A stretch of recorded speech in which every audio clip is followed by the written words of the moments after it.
Vice President Kamala Harris making another gaffe during a speech yesterday. Take a listen to this. Together, we are expanding access to transportation. Seems like maybe it's a small issue, it's a big issue. You need to get to go and need to be able to get where you need to go to do the work and get home. Joe Concha got home. We're getting him to get go with his reaction. Joe, you now have a president and a vice president who cannot seem to use basic sentence structure more often than not when addressing the public. How do you deal with this if you're the White House? That's the thing. It's not like it's one time this happened or this happened maybe on two occasions over the last 18 months since Vice President Kamala Harris became vice president. There are many Thousand Island word salads to choose from here, Todd. Here's one from just 1 week ago. Quote, "Our world is more interconnected and interdependent. This is especially true when it comes to the climate crisis, which is why we will work together and continue to work together to address these issues, to tackle these challenges, and to work together as we continue to work operating from the new norms, rules, and agreements that we will convene to work together on to galvanize global action." I don't know if this is being written for her or she's going off the cuff, but if they're being written for her, that person should be doing a job where you say, you know, do you want fries with that? But then there's the inspirational quote hanging in my studio, and this one is from COVID that I've said on the air before. "It is time for us to do what we have been doing, and that time is every day.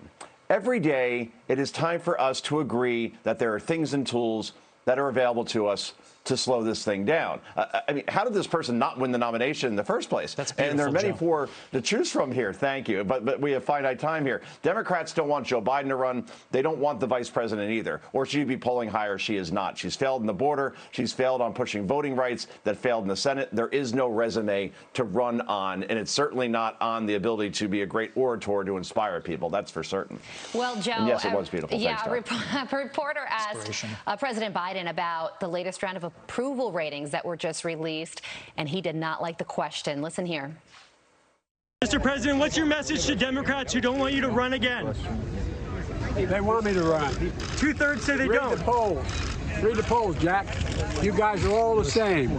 That poll showed that 92% of Democrats, if I ran, would vote for me. Read the poll, Jack. You guys are all the same. The poll that the reporter was referring to is the New York Times one, where it says 64% of Democrats and 94% of Democrats under 30 prefer someone other than Joe Biden to run in 2024. The president was referring to 92% of Democrats that would choose President Biden over Trump if the two were going to run again in 2024. Right. Carly, I think reporters may have pushed back on the president, but there apparently was no one named Jack within the row of reporters that was there with the president. And I think that was Mark Meredith, actually, of Fox News, of course, that he was speaking to. But, yeah, the president didn't want to answer the question because it's so devastating. You just said it. 2/3 of Democratic voters don't want a sequel in 2024. So when people say that, well, the party is going to convince Joe Biden not to run the next time around, Joe Biden may say, you're not taking the keys from me just yet. At this point, he may, want to run despite his poll numbers being where they are because he believes he can win again, especially if his opponent is Donald Trump. But I would think that then, therefore, Joe Biden would get primaried in that situation. But, the sitting presidents that get primaried tend to win out. But this shows you who Joe Biden is, right? Who can't seem to grasp how to solve inflation or gas prices or the border or the fentanyl crisis destroying this country.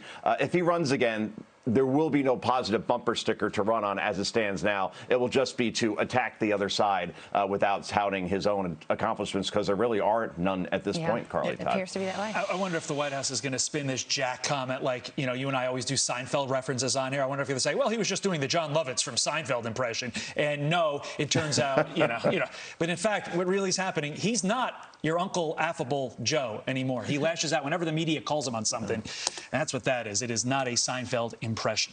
Joe Concha. Joe, thank you. With his inspirational words from his placard from Kamala Harris this morning. Of course. Thank you, Joe. Yeah. Went to the Yankee game last night, speaking to the assistant to the traveling secretary, George Concha. Yeah, it had to go extra innings. So if I look a little groggy, it's because I got home at 12:30 at night. But I'm here for you, and that's the important thing, and I'll be back tomorrow on Fox and Friends First. Joe made him do the wild pitch because he had to get here to do our hit. That's why the Yankees won. Thanks, Joe. Thanks. I'm Steve Ducey. I'm Brian Kilmeade. And I'm Ainsley Earhart. And click here to subscribe to the Fox News YouTube page to catch our hottest interviews and most compelling analysis.